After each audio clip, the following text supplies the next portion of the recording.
So you've been writing Python for a while, right? Well, I'm willing to bet you have at least one of these 10 habits. And hey, no judgment.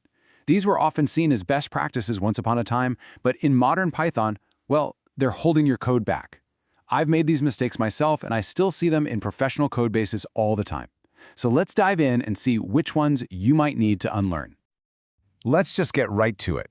I want you to ask yourself, could my code be more modern, more efficient, more, well, Pythonic? You know, for almost every single developer out there, myself included, the answer is a big fat yes. I want you to think of this as a friendly little house cleaning for your coding skills. We're just going to sweep away some of those common old habits and replace them with cleaner, more professional techniques that I promise will immediately improve the quality of your code. Okay, let's start with the heart of the matter, writing code that truly feels like Python. These first few habits are all about elegance, readability, and really leveraging the language's absolute best features. First up, building a list with a manual for loop. The old way. Look, we all learned to do it like this, but just look at the alternative. A list comprehension does the exact same job in one single, beautiful, expressive line. It's not just faster to write, it's often faster for Python to execute too. And this isn't just about writing less code to be clever. A good list comprehension is just more readable because it's declarative. It describes what you're creating, not the step-by-step mechanics of how you're building it. It's a huge win for clarity. Okay, next habit we need to break, and this one is a big one, the wildcard import. Using from module import star might seem like this super convenient shortcut, but trust me, it's a trap. It just dumps every single function from that module into your current namespace. Suddenly, it's impossible to know where a function like squared actually came from. Is it from math? Is it something you defined? Who knows? On the other hand, when you import exactly what you need, your code becomes self-documenting. Anyone reading it, and that includes you, 6 months from now, can immediately see the dependencies and know exactly where each function is coming from. This totally prevents naming conflicts and makes debugging so much easier. Now, in the world of modern Python, type-ins have gone from being this kind of niche feature to an absolutely essential best practice.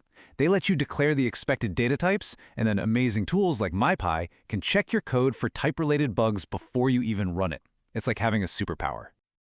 And just look at how simple it is to add them. In the after example, it's just a few extra characters, but now the function signature is crystal clear. We know name should be a string, and we know the function is going to return a string. That's what we mean by self-documenting code. It's awesome.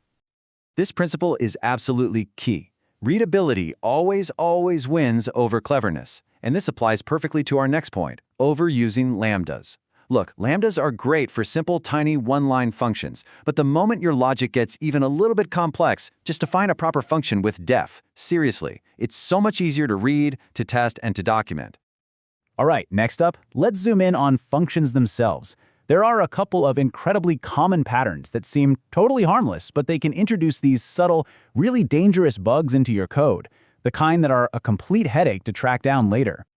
So, let's talk about one of Python's most famous gotchas. It involves using a list, or any other mutable type, as a default argument in a function. Be honest, have you ever made this mistake? Let's take a look. Here's exactly why this is such a problem. That default empty list, empty square brackets, it gets created only once, the moment the function is defined. So every single time you call that function without providing your own list, you're actually modifying that same original list. The correct pattern, as you see in the fix, is to use none as the default and then create a new list inside the function only if you need to. Okay, another habit that makes code super fragile is relying on global variables. When a function depends on some variable that's defined way outside of it, it's no longer a self-contained unit. Its behavior can completely change based on some external state, which makes reasoning about your code and finding bugs a true nightmare. So, what's the better way? It's simple, really. Be explicit. If a function needs a value, make it a parameter. That makes the function's dependencies totally obvious. And for a whole bunch of shared settings, don't just throw them in the global scope. Group them into a configuration object or a class and just pass that one object where it's needed. Your code becomes far more predictable and way easier to test. Okay, for our final section, let's zoom out from the code itself and look at the tools and practices that really separate the hobbyist coders from the professional developers. These habits are all about creating robust, shareable, and maintainable projects. You still using print debug? Come on, we've all done it. But it's time to level up. Python's built-in logging module is just infinitely more powerful. You get different log levels like debug, info, error. You can add timestamps. And best of all, you can easily turn off or redirect all your logs when you go to production without having to hunt down and delete every single print statement. And finally, let's do a quick-fire round of 4 essential workflow habits. First, that main guard lets you write code that can be both run as a script and imported as a module, no side effects. Second, using virtual environments with venv is a must. It isolates your project's dependencies and prevents chaos. Third, writing tests with a framework like PyTest is just non-negotiable for reliable code. And finally, Docstrings. They aren't just comments, they are the official documentation for your functions. Do it. So, we've covered a lot of ground, right? From simple syntax changes all the way up to broad workflow improvements.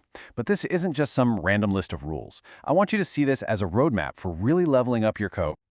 And there we have it, 10 common but outdated habits, and for each one, a modern, professional alternative.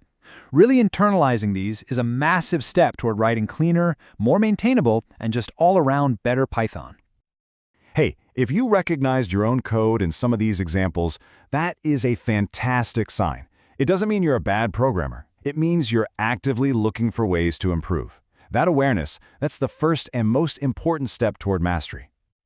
So as we wrap up, I'm going to leave you with this one question to think about. Out of everything we just covered, which one of these new habits are you going to consciously try to implement in your very next project? Because starting with just one is the absolute best way to make it stick.